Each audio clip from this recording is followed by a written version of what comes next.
Sa mahigit kalahating milyong pisong halaga ng shabu ang nasamsam ng mga otoridad mula sa nakatalang top 2 city high-value individual sa Davao City.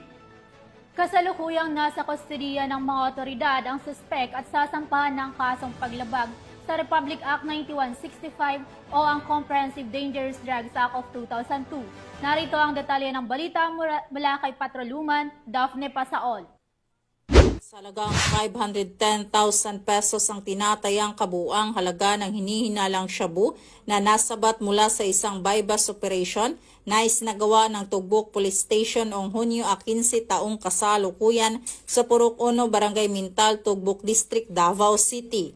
Target ng operasyon ng isang overseas Filipino worker na si alias Neil, 47 anyos, residente ng Phase 5B, Mahogany Street, Barangay Tugbok at kinikilala bilang top 2 city level high value individual.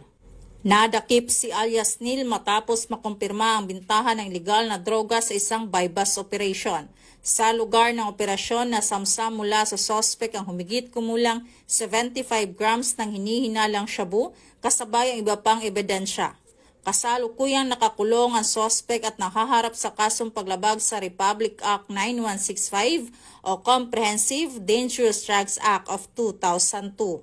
Ang pagkakahuli ni alias Neil at pagkakakumpiska ng mahigit kalahating milyong piso halaga ng ilegal na droga ay isang malaking tagumpay para sa kampanya ng mga otoridad laban sa ilegal na drugs sa Davao City. Samantala, ang Police Regional Office 11 sa pangunguna ni Police Brigadier General Leon Victor Z. Rosete, Regional Director, ay patuloy sa mga hakbang nito kontra kriminalidad na layong panatilihin ang kapayapaan at kaayusan tungo sa kaunlaran ng bansa.